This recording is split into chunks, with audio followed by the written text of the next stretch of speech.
নতুন একটি অধ্যায়ে আপনাদের সকলকে স্বাগত জানাচ্ছি। আমি প্রিয়াঙ্কা আর আপনারা দেখছেন সম্ভবামি যুগে যুগে। বন্ধুরা, আজকের কাহিনী খুবই শিক্ষামূলক এবং জ্ঞানবর্ধক হতে চলেছে, তাই অবশ্যই আজকের কাহিনীটি সম্পূর্ণ দেখুন এবং এই কাহিনীটি সম্বন্ধে আপনাদের মূল্যবান মন্তব্য কমেন্ট বক্সে লিখে জানাতে ভুলবেন না। তাহলে চলুন আজকের এই কাহিনীটি শুরু করা যাক। উত্তরপ্রদেশের একটি ছোট্ট গ্রামে একটি বাচ্চার জন্ম হয়েছিল। তবে অদ্ভুত ঘটনা এটা ছিল যে সেই বাচ্চাটিকে গ্রামের সমস্ত ব্যক্তিরা দেখতে আসছিল। গ্রামের লোকেরা এক এক করে বাচ্চাটিকে দেখতে আসতো এবং বাচ্চাটিকে দেখে হতবাক হয়ে যেত, কারণ বাচ্চাটির পিঠে এবং কোমরে অনেক আঘাতের চিহ্ন ছিল। কেউই ওই চিহ্নগুলো দেখে বুঝতে পারছিল না যে আসলে এগুলো কিসের চিহ্ন। গ্রামের লোকেদের কেউ কেউ বলতো এগুলো জন্মের চিহ্ন, আবার কেউ বলতো এটা খুবই অলৌকিক একটা ব্যাপার। বয়স্ক ব্যক্তিরা বলতেন ছেলেটি হয়তো ভগবানের রূপ। তবে যাদের ঘরে এই ছোট্ট ছেলেটি জন্মেছিল তারা তো খুব চিন্তায় পড়ে গেছিল। তারা ডাক্তারের সঙ্গে পরামর্শ করলো। ডাক্তার তাদের বলে দিলেন যে এটা কোনো বড় ব্যাপার নয়, এটা সাধারণ একটা বার্থ মার্ক। কিন্তু ডাক্তার যতই সাধারণ বলুক না কেন, ওই চিহ্নগুলো খুবই ভয়ঙ্কর ধরনের চিহ্ন ছিল। ওগুলো দেখে মনে হতো ওগুলো খুব তাজা, হয়তো কিছুদিন আগেই তাকে কিছু একটা দিয়ে আঘাত করা হয়েছে। এটা দেখে তার মা বাবারা মনে মনে খুব ভয় ভয়ে থাকতো। তাদের মনে হতো কি জানি কি ব্যাপার, ছেলের শরীরে আবার কোনোরূপ কোনো সমস্যা হয়নি তো। ছেলেটির শরীরে যে ওই রকম একটা চিহ্ন ছিল এটা গ্রামের সকল ব্যক্তিরা জানতেন। আসলে গ্রামে এমনটাই হয়, কোনো জিনিস যদি গ্রামে এমন অলৌকিক কিছু ঘটে তাহলে গ্রামে সেই কথা আগুনের মতো ছড়িয়ে যায়। সকলেই সেই সমস্ত জিনিসকে নিয়ে আলোচনা করতে থাকে, সেই বিষয়ে তারা কথাবার্তা বলতে থাকে এবং এইভাবেই এই বিষয়টা সমস্ত গ্রামবাসীর কাছে ছড়িয়ে যায়। কিছুদিনের মধ্যেই ছোট্ট বাচ্চাটির নামকরণ হলো। মা বাবা সকলেই ওই ছোট্ট বাচ্চাটিকে আপন করে নিল। তার শরীরের যে চিহ্নটি ছিল ওগুলোকে তারা আস্তে আস্তে ইগনোর করা শুরু করলো। ছেলেটির নাম রাখা হলো সমর। সমরের বাবা একজন কার্পেন্টার ছিলেন, অর্থাৎ তিনি কাঠের জিনিসপত্র তৈরি করতেন। সমরের বাবা প্রায় এদিক ওদিক ঘুরে ঘুরে কাজ করতেন। বিভিন্ন জায়গায় ওনাকে কাজ করতে যেতে হতো, বিভিন্ন ফ্ল্যাটে ওনাকে কাজ করতে যেতে হতো। এভাবেই এক গ্রাম থেকে আরেক গ্রাম, এক শহর থেকে আরেক শহরে ওনাকে ঘুরতে হতো, ঘুরে ঘুরেই কাজ করতে হতো। এভাবেই সমরও আস্তে আস্তে বড় হতে লাগলো। সমরের বয়স যখন 2 মাস ছিল তখন সমর তার স্ত্রী ও তার সন্তানকে নিয়ে একটি বিবাহের অনুষ্ঠানে গেছিল। তখন সেখানে অনেক বাজি ফাটছিল, অনেক আনন্দ অনুষ্ঠান হচ্ছিল, কিন্তু ওই বাজির আওয়াজে সমরের খুব অসুবিধা হতে লাগলো। তার শরীর কাঁপতে লাগলো এবং শরীর ঠান্ডা হয়ে যাচ্ছিল। সমরের মা বাবা যখন এই দৃশ্য দেখলো তারা খুব ভয় পেয়ে গেল। তারা তাড়াহুড়ো করে বাচ্চাকে সেখানকার স্থানীয় ডাক্তারখানায় নিয়ে গেল। ডাক্তার যখন বাচ্চাটিকে পর্যবেক্ষণ করলেন তখন ডাক্তার বললেন বাচ্চার কোনো সমস্যা নেই, হয়তো বাজির আওয়াজে সে ভয় পেয়ে গেছে। নিজের ছেলেকে এইভাবে অসুস্থ হতে দেখে সমরের মা মনে মনে খুবই ভয় পেয়ে গেলেন। তিনি ভাবতে লাগলেন 2 মাসের একটা বাচ্চা এইভাবে বাজিতে কেন ভয় পাচ্ছে। ওনার মনে এই বিষয় নিয়ে অনেক প্রশ্ন জাগলো, কিন্তু সেই প্রশ্নের সমাধান ওনার কাছে ছিল না। এভাবেই দিন কাটতে লাগলো। সমরের যখন 3 বছর বয়স, সেই সময় পর্যন্ত ও বাজিতে খুব ভয় পেত। কোনো বিয়েবাড়ি হোক, কোনো অনুষ্ঠান হোক অথবা দীপাবলির অনুষ্ঠানই হোক না কেন, যখনই বাজি ফাটত সমর ভয়ে নিজের ঘরের ভিতরে চুপচাপ লুকিয়ে বসে থাকত। সে কখনোই বাজি ফাটাটাকে সহ্য করতে পারত না। সেই আওয়াজ তার একেবারে পছন্দ ছিল না। ওই আওয়াজ তার কানে যাওয়ার সঙ্গে সঙ্গেই তার শরীর খারাপ হতে থাকতো। সমরের মা সব সময় নিজের ছেলেকে এই সমস্ত জায়গা থেকে আলাদা রাখার চেষ্টা করত, আগলে রাখার চেষ্টা করত। যখন দীপাবলি আসতো তখন তারা বাইরে ঘুরতে চলে যেত, যাতে তাদের ছেলের এই সমস্ত বিষয়ের সম্মুখীন না হতে হয়। সমরের বয়স যখন 5 বছর হলো তাকে স্কুলে ভর্তি করিয়ে দেওয়া হলো, কিন্তু স্কুলেও যখন কোনো কিছুতে খুব জোরে কোথাও আওয়াজ হতো বা টিচার যদি কখনো বেঞ্চে স্কেল দিয়ে আওয়াজ করত, এই সমস্ত আওয়াজেও সে ভয় পেয়ে যেত। অধিকাংশ সময় সমর ঘুমের মধ্যে চিৎকার করে করে বলতো, মা আমাকে ওরা মেরে দিল, আমাকে ওরা মেরে দিল, আমার পিঠে ভীষণ যন্ত্রণা করছে। ছেলের এই অবস্থা দেখে সমরের মা তাকে জড়িয়ে ধরতেন। তার মায়েরও এই বিষয় নিয়ে খুব কষ্ট হতো। নিজের ছেলেকে এইভাবে ভয় পেতে দেখে, এইভাবে কষ্ট পেতে দেখে সমরের মা দিন দিন আরও বেশি দুশ্চিন্তাগ্রস্ত হয়ে পড়ছিলেন। কিন্তু ওনার করারও তো কিছুই ছিল না।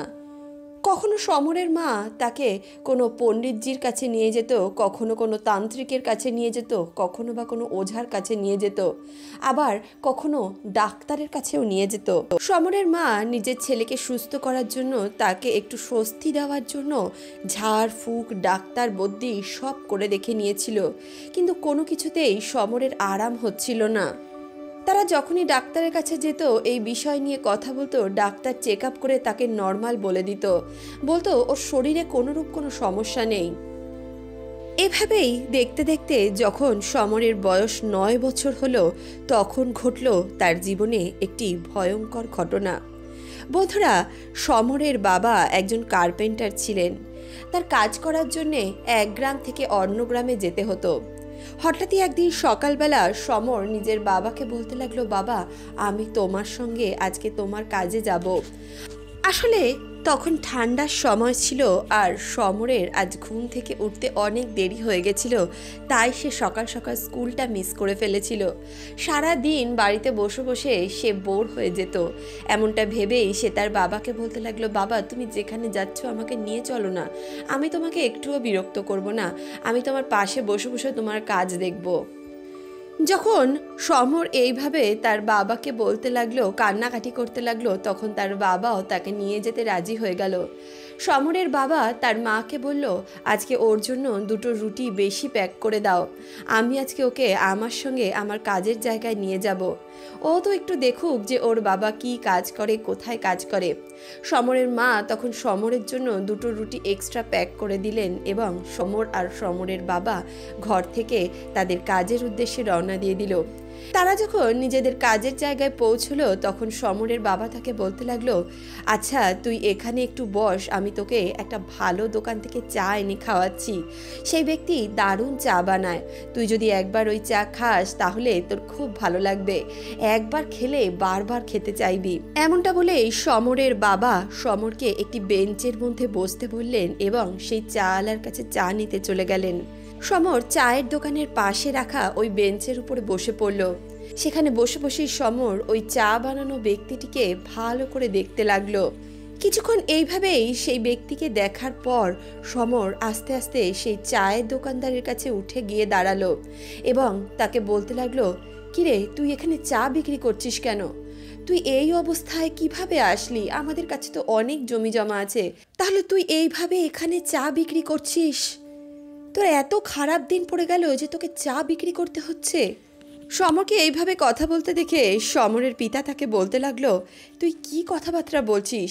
ইনি তোর থেকে কত বড়, এনার সঙ্গে তুই তুকারি করে কথা বলছিস, তারপরে আবার তুই ওনাকে নিজের ছেলেও বলছিস।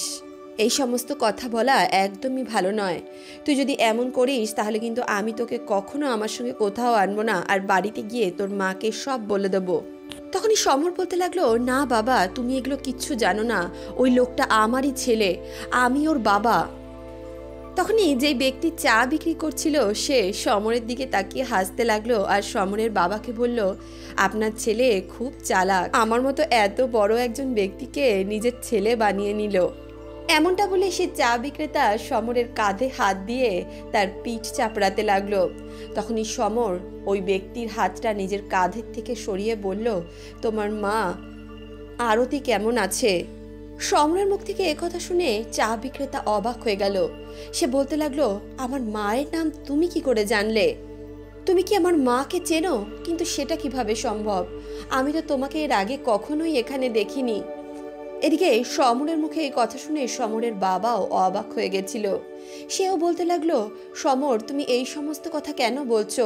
সমরের বাবাও সেই চাওয়ালা ব্যক্তিকে বলতে লাগলেন, দেখুন, আমি তো কখনো আপনার ব্যাপারে কিছুই জানি না। আপনি কোথায় থাকেন, আপনার বাড়ি কোথায়, এমনকি আমি আপনার নামটাও জানি না। আপনি খুব ভালো চা বিক্রি করেন, আমি তাই আমার ছেলেকে বললাম যে চল এখান থেকে চা খাই, এই ব্যক্তি খুব ভালো চা বানায়। এদিকে সমরের বাবা বারবার করে সমরকে চুপ করতে বলছিলেন। তখনই সমর তার বাবাকে বলল, বাবা, তুমি একটু চুপচাপ বসবে? অনেক দিন হয়ে গেছে আমি এদেরকে দেখি না, এদের সঙ্গে অনেক কথা আছে আমার। আমি কতদিন নিজের স্ত্রীকে দেখি না, আমার নিজের বাড়িতে যেতে হবে, নিজের স্ত্রীর সঙ্গে দেখা করতে হবে। সেই চা বিক্রেতা সমরের মুখ থেকে এ কথা শোনা মাত্রই নিজের চায়ের দোকান বন্ধ করলো আর সমরকে বলতে লাগলো, চল আমার সঙ্গে, তুই আমার মার সঙ্গে দেখা করতে চাস তো চল। আগে তুই আমাকে বলবি যে তোর বাড়ি কোথায়, তুই যেই বাড়িকে নিজের বাড়ি বলছিস সেই বাড়িতে আজকে তুই আমাকে নিয়ে যাবি, আমি কিন্তু তোকে কোনো রাস্তা চেনাবো না। সমর আশ্চর্যভাবে সেই চা বিক্রেতার বাড়ির দিকে রওনা দিল। সে সবাইকে বলতে লাগলো, তোমরা আমার পেছন পেছন আসো, আমি তোমাদেরকে আমার বাড়িতে নিয়ে যাচ্ছি। অবাকভাবেই সমর সেই বাড়ির কাছে গিয়ে পৌঁছলো। সমর আস্তে আস্তে বাড়ির ভিতরে প্রবেশ করলো।